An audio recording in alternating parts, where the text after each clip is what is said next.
Hey guys, today we're doing a little juice review.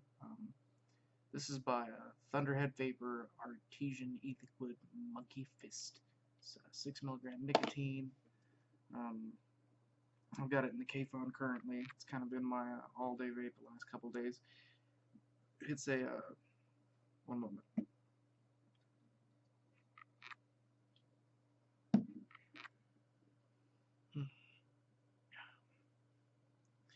It's a hazelnut and chocolate mix.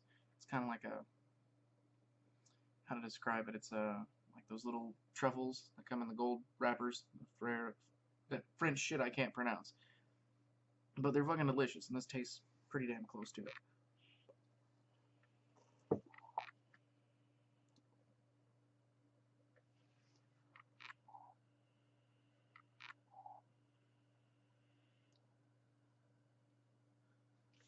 Now, as runny as this shit is, I'm pretty sure it's a high PG ratio.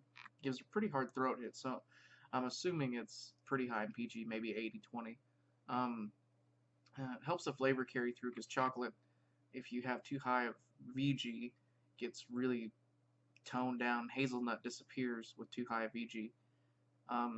So the e-liquid balances itself out very well.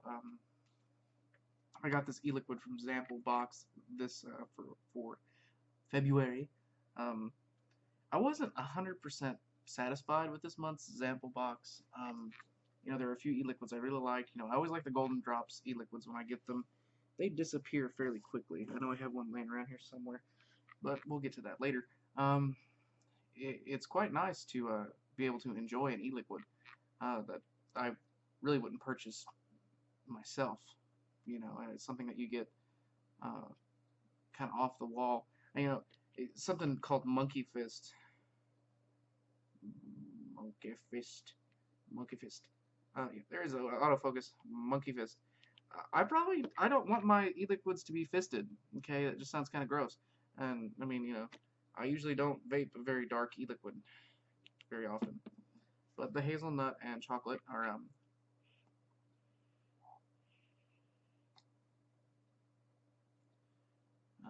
pretty good. It's really been a very pleasurable vape. Kind of a nice break from sub-ohm vaping. This is a 1 ohm coil. It's a 0.9 by 0.1 ribbon wire in here with a organic cotton wick. Running Sony VCT4 battery and the Nemesis clone and real deal K-Fun. I like to have real deal atomizers and clone mods because I feel like what's doing the business end of the work should be real. What's touching your juice should be real, guys. But the juice itself is quite nice. If you have noticed, the quality of the video that you're currently watching is much better than anything else I've been putting out.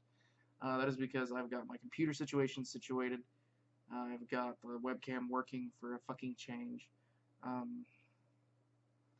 just want to say that it's really nice to have something that actually works. Shout out to Best Buy.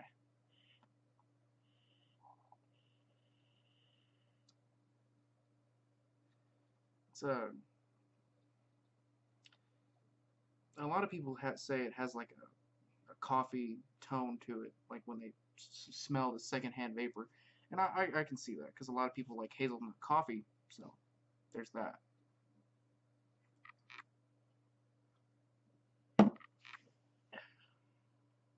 But regardless, it's quite enjoyable.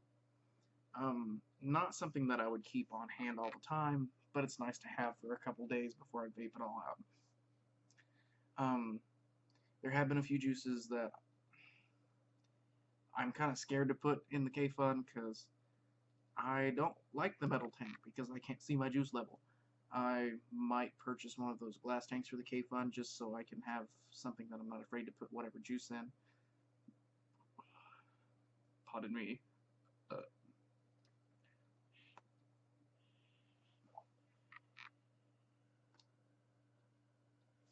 Quite nice vapor production for a very high PG juice.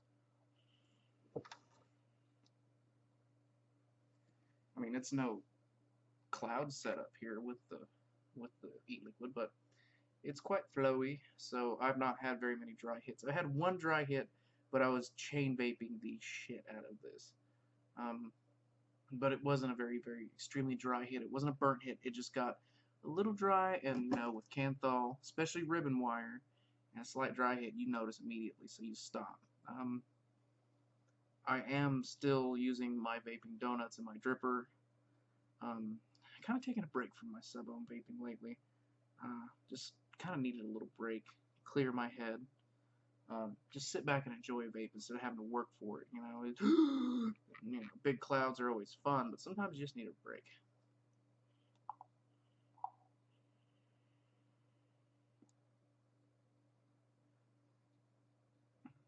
I've also got the Copper Nemesis clone coming. I think I've mentioned that in a past video. I've got the Fastech full set of aluminum Nemesis tubes, 350, 490, 500, 18350, 18490, 18500 tube, and the 18650 tube. I'm going to do a head-to-head comparison with the stainless steel clone, the aluminum tube with the stainless steel caps on voltage drop, and I'm going to do a voltage drop test on the full copper Nemesis to see exactly which one would be the best for someone's setup.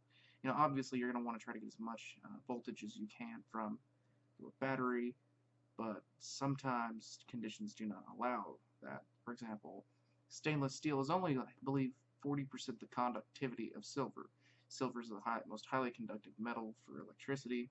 The only problem is it tarnishes quickly. Copper's 90% the conductivity of silver, and then you have aluminum, which is 60% the conductivity of silver, and brass, which I believe is like 50 or 55% the conductivity of silver. So it's around there, But aluminum is quite conductive.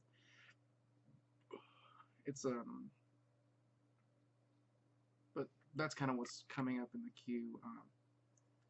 It's good to have some good video back for you guys, because I know it's probably been torture watching the vertical video syndrome going on here. Also, kind of want to show you the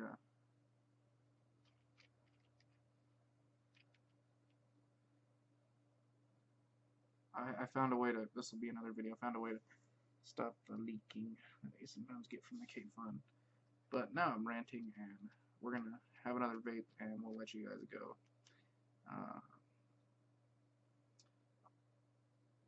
Yeah, that's about all I have today.